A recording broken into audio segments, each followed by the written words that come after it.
Welcome to Ulas Project. Ito ang Ulas Flyover.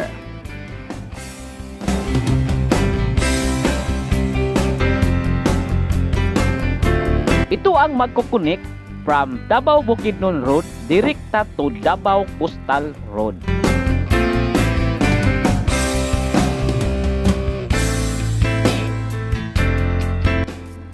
Ito ay may haba na 862.83 meters.